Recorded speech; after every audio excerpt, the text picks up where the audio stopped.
Hola chicos, ¿qué tal? Soy David Callejo, soy el coordinador académico en CTO Dominicana y soy anestesista en el Gregorio Marañón y el Grupo Quirón San José. Y ya hicimos un resumen de lo que nos había parecido el examen en ENURM. Habíamos dicho que era un examen que nos parecía que era muy favorable para nuestros alumnos y ya tenemos los resultados y precisamente teníamos razón, nuestros alumnos han salido muy bien en este examen y de hecho lo que queremos es felicitarles a todos porque hemos tenido unos excelentes resultados. El año pasado fue el examen más difícil de la historia del ENURM, recordad que estábamos todos medio traumatizados después de ese examen tan complicado. Este año ha sido un examen mucho más razonable, en el que se preguntaban cosas que de verdad valoraban lo que sabían los distintos alumnos de medicina y creemos que por eso el porcentaje de aprobados ha subido mucho. El año pasado los alumnos de CTO salieron muy bien comparados con el resto de alumnos. Los alumnos de CTO aprobaron hasta un 40% el examen y estábamos muy contentos, pero es que este año estamos radiantes porque hemos subido este porcentaje hasta más del 80%. Es decir, los alumnos de CTO, más del 80% han aprobado el examen, con lo cual son unas noticias buenísimas. Es más, entre el 65 y 75 puntos tenemos al 29% de los alumnos, entre 70 y 75 puntos tenemos al 42% de los alumnos, entre 75 y 80 tenemos al 20% de los alumnos y entre 80 y 100 tenemos al 7% de los alumnos. Y por supuesto volvemos a tener al número 1 en absoluto como tenemos todos los años desde hace ya ni me acuerdo los años. Así que, de nuevo, los alumnos de CTO han sido los que han marcado la diferencia en este ENURM y son los que han obtenido mejores resultados. Y estoy aquí para decir que todo eso no es fruto de la casualidad, es fruto de que llevamos muchos años trabajando en Dominicana y muchos años dedicándonos solo a preparar el ENURM de la forma más rentable posible. Y lo que vamos a hacer es seguir haciendo lo mismo, vamos a seguir trabajando para que nuestros alumnos acaben cada año con mejores resultados. Como os decía, el ENURM de este año tuvo unas cosas un poco distintas. No tenía tanta preclínica, tenía preguntas encadenadas, que no era muy típico, y además están subiendo el porcentaje de preguntas de medicina interna. Recordad que normalmente las 4 asignaturas más preguntadas eran cirugía, infecciosas, ginecología y pediatría, pero parece que las asignaturas de medicina interna de clase media están subiendo mucho, sustituyendo a esas asignaturas de preclínica. Está cayendo más preguntas de digestivo, de hematología, de cardiología. Pues bien, lo que tenemos en CTO es que estamos preparando justo para eso. No hemos descuidado la preclínica, creemos que volverá a caer preclínica en el examen y por eso nuestros cursos no los vamos a descuidar, pero cada vez estamos metiendo más medicina interna y estamos dando más importancia a la medicina interna. Pero por supuesto, sin olvidar las 4 asignaturas que son la clave, las 4 patas sobre las que os tenéis que apoyar, que digo siempre: ginecología, pediatría, cirugía e infecciosas. ¿Qué más tenéis que saber de nuestros materiales? Pues bueno, nuestros materiales han tenido un éxito rotundo en este examen y van a seguir teniéndolo. Primer material que tenemos que valorar, el manual. Mirad, nuestro manual es un manual que está hecho exclusivamente para República Dominicana, exclusivamente para preparar en el ENURM. Hay otras academias que preparan en ENURM, por favor, os pediría que les dijerais si ese manual es exclusivamente para el ENURM o es un manual MIR o es un manual para exámenes de otros países. Nosotros no hacemos eso. Nosotros hemos hecho un manual sobre lo que más se pregunta en el ENURM, un manual sobre la realidad dominicana y un manual hecho por y para los dominicanos. Y por eso tenemos éxito con el manual. Y además os pediría que le pidierais a cualquier academia que os quiera vender un curso que os enseñe este documento que os voy a enseñar yo ahora. Este documento en el que se ve cómo con nuestro manual se contesta al 100% de las preguntas, repito, 100% de las preguntas. Y como no me gusta hablar y que todo quede en palabras vacías, aquí os dejo este documento en el que os digo en qué manual se contesta, en qué tema, en qué subtema y en qué página del manual, para que el que quiera lo compruebe que nuestro manual contesta al 100% de las preguntas. Y de nuevo, a cualquier academia que os diga que os va a preparar, que os enseñe este documento, de verdad, que os lo enseñe, que demuestren ellos también que su manual contesta al 100% de las preguntas. Pero tenemos el manual como principal método de trabajo, pero tenemos otros materiales muy importantes. Importantísimo, nuestros profesores. El profesorado de CTO es el profesorado más experimentado en preparar el ENURM y es profesorado muy importante, gente con una calidad docente increíble. Algunos son incluso decanos de universidades. Tenemos el mejor profesorado y tenemos muchísimas preguntas del examen que han sido comentadas por nuestros profesores en clase. De verdad, nuestros profesores son expertos en preparar el ENURM y expertos en el método CTO. saben que los alumnos acuden a clase habiendo estudiado durante una semana, según nuestro calendario, y vamos a tener todo organizado en nuestro campus para que en esa clase, en esas horas de clase, podáis rentabilizar el tiempo lo mejor posible. Recordad que con el método CTO os vamos a decir en un calendario lo que tenéis que estudiar cada día, la asignatura que tenéis que estudiar. Después os facilitaremos las conclusiones. En estas conclusiones os diremos lo que ha caído de esa asignatura por temas y subtemas, para que sepáis qué es lo más importante de esa asignatura.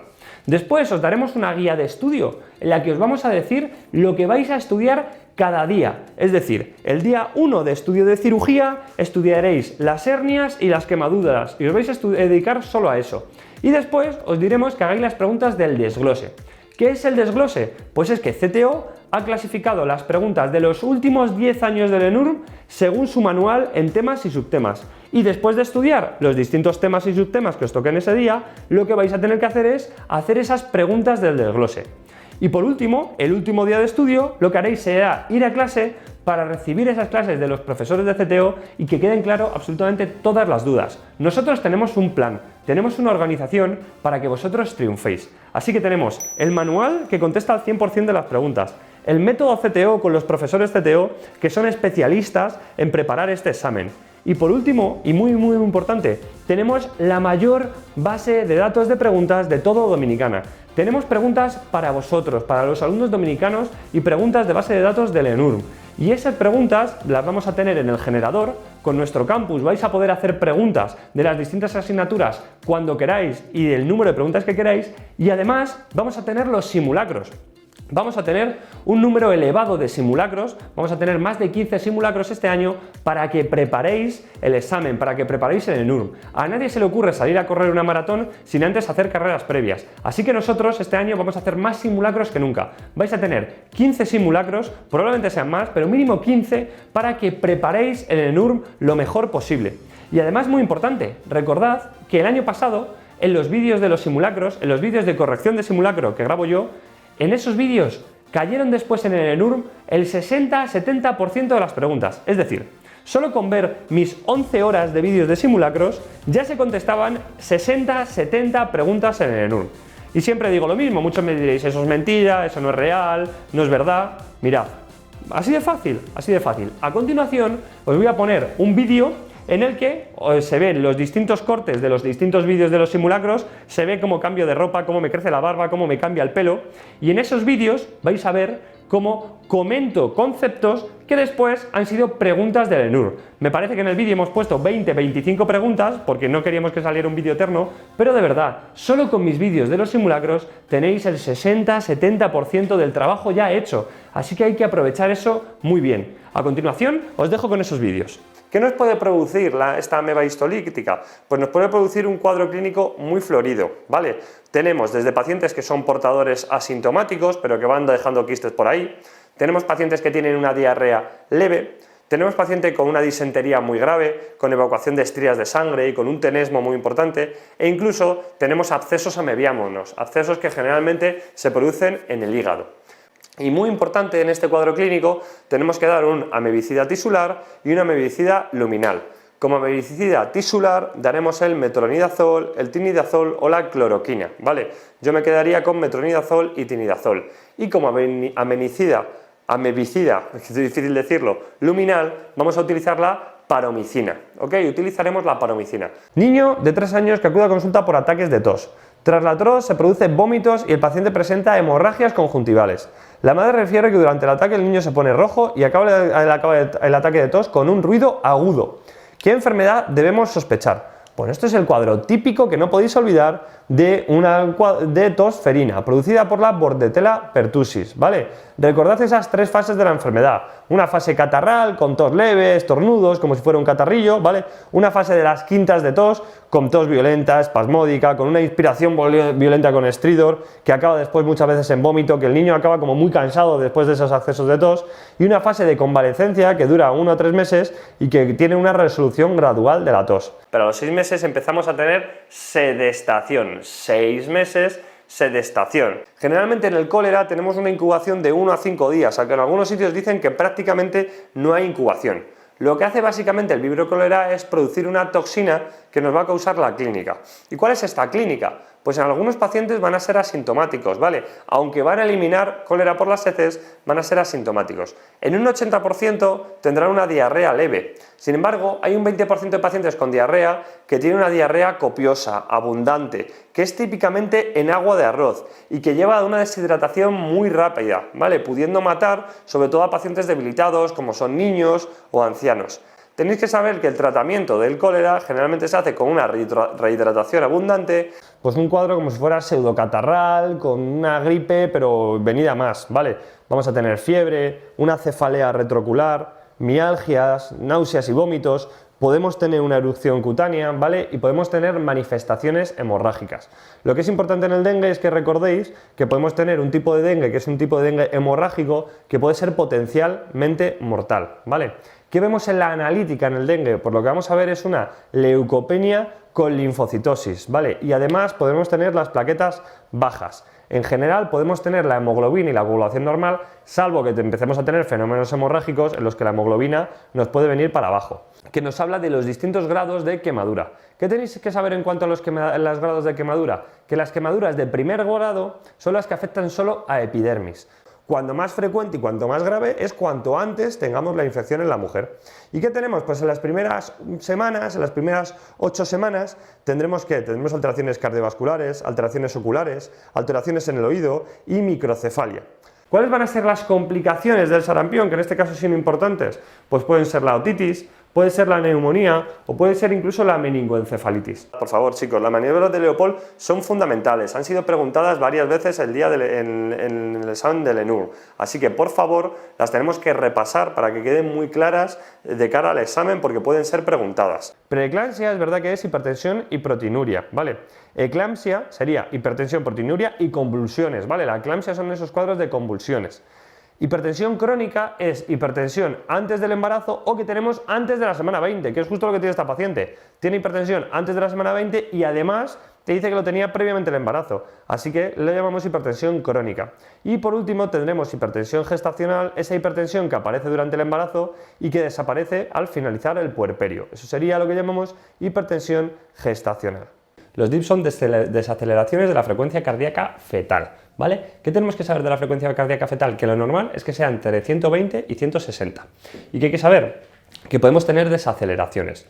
Los DIPs tipo 1 suelen ser sincrónicos con la contracción. Yo tengo el registro, veo la frecuencia cardíaca y el útero y veo que cuando el útero se contrae también baja la frecuencia cardíaca. Esto no pasa nada, ¿vale? Es por estimulación vagal y no es grave. Cuando tenemos una hemorragia del tercer trimestre, lo que tenemos que preguntarnos, lo primero, es si a la paciente le duele o no le duele. ¿Por qué? Porque si le duele, lo que tenemos que preguntarnos es ¿cómo está el útero? Si el útero está duro, lo que vamos a tener es un abruzzo de placenta, ¿vale? Un desprendimiento de placenta.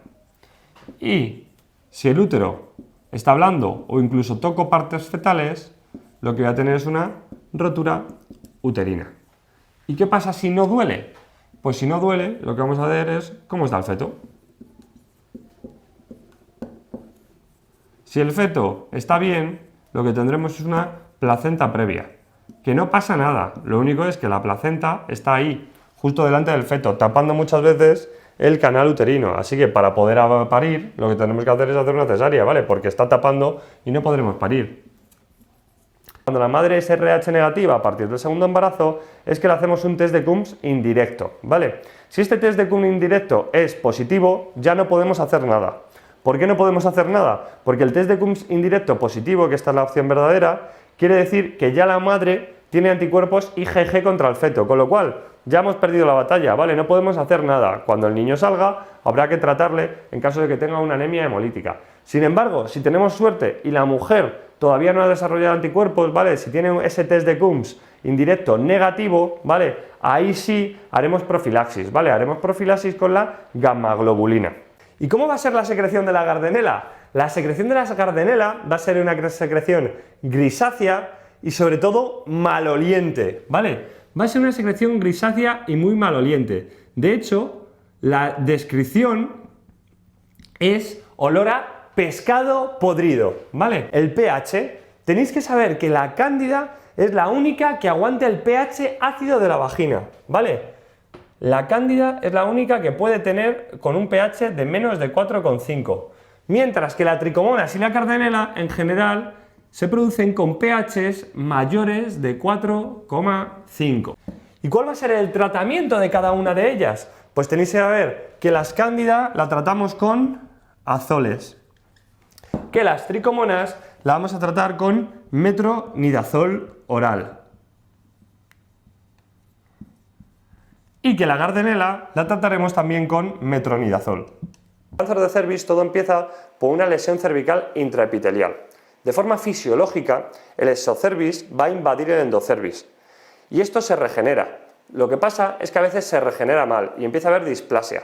¿Cómo clasificamos estas displasias? Pues los clasificamos de dos formas, con una clasificación que llamamos CIN o con otra clasificación que llamamos SIL. CIN 1 lo conocíamos como displasia leve, CIN 2 era una displasia moderada y CIN 3 hablamos ya de una displasia grave o carcinoma in situ.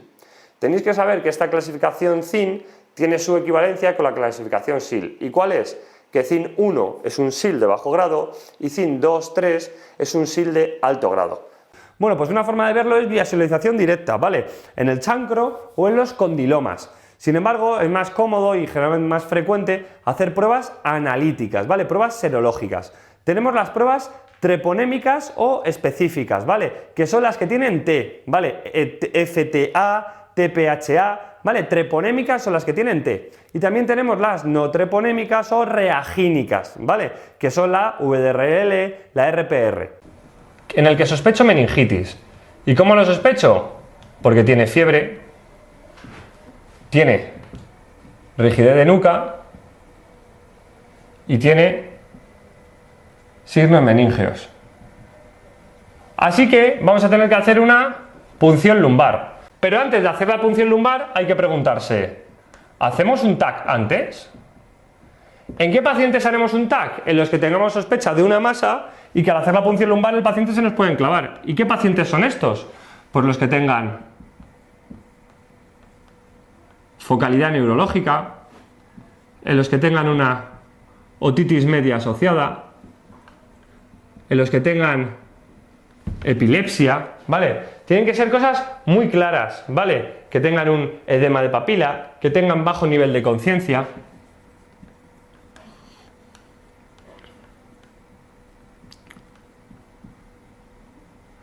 En estos pacientes tendremos que hacer antes un TAC. Si no, haremos directamente la punción lumbar. ¿Y qué nos podemos encontrar en la punción lumbar? Tengo que pensar que mi paciente necesita un tratamiento antibiótico, así que llega el paciente con meningitis, fiebre, rigidez de nuca, signos meningios y pienso, hay que hacer una punción lumbar y digo, ahí va, pero es que le tengo que hacer un TAC antes. Si hay que hacerle un TAC antes, le pongo ya el tratamiento antibiótico. Ya. No espero a hacer el TAC, le pongo ya el tratamiento antibiótico y después ya veremos, ¿vale? Y si le voy a poder hacer punción lumbar, le hago la punción lumbar, pero una vez que le he hecho la punción lumbar, antes de analizar nada, le tengo que poner tratamiento antibiótico empírico, ¿vale? Le tendré que poner tratamiento antibiótico empírico. Pues a mí me gusta dividir que tenemos como tres grandes familias de bichos que nos pueden hacer daño, ¿vale? Que son los anaerobios, los gram positivos y los gram negativos. Y tenemos fármacos que están especializados en estos tipos de gérmenes. Tenemos el metronidazol que está especializado en anaerobios, tenemos la daptomicina, la vancomicina y el linezolid y la closcaciclina que están especializados en gram positivos y tenemos fármacos especializados también en gram negativos como son los aminoglucósidos, la colistina y el aztreonam, ¿vale? ¿Qué tenemos que saber? Que tenemos fármacos que nos pueden servir para distintas familias, que son estos que he puesto aquí. La clindamicina nos puede servir para gram positivos y para anaerobios. De hecho, vamos a hacer un mini esquema de la colitis ulcerosa y de la enfermedad de Crohn. ¿Qué tenéis que saber? Pues tenéis que saber que la enfermedad de Crohn y la colitis ulcerosa son enfermedades inflamatorias intestinales, ¿vale? Y son enfermedades inflamatorias intestinales parecidas, pero no son del todo iguales. Bien, ¿qué tenemos que saber? Pues en general, en la colitis ulcerosa afectamos principalmente a la mucosa, ¿vale? Mientras que la enfermedad de Crohn tenemos una afectación transmural.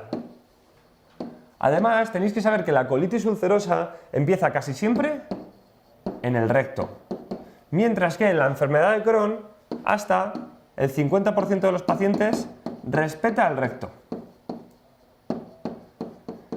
¿Qué más tenemos que saber? Que la colitis ulcerosa no solo empieza en el recto, sino que empieza en el recto y se va a ir distribuyendo de forma continuada desde el recto hasta arriba y que solo afecta al colon.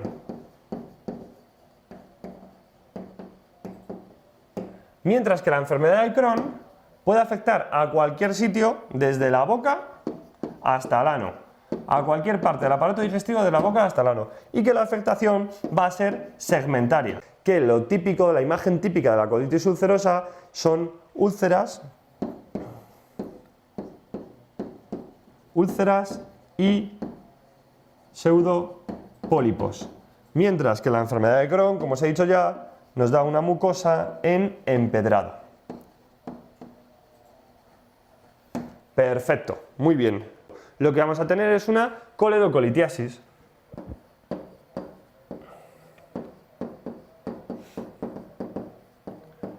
Vamos a tener una coledocolitiasis.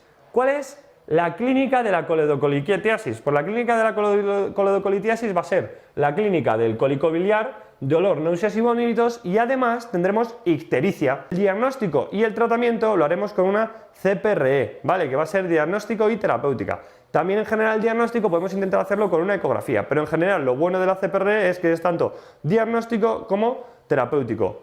¿Qué tenéis que saber del fibroadenoma? Lo hablamos en el simulacro 10. El fibroadenoma es típico en mujeres jóvenes, ¿vale? De 15 a 35 años.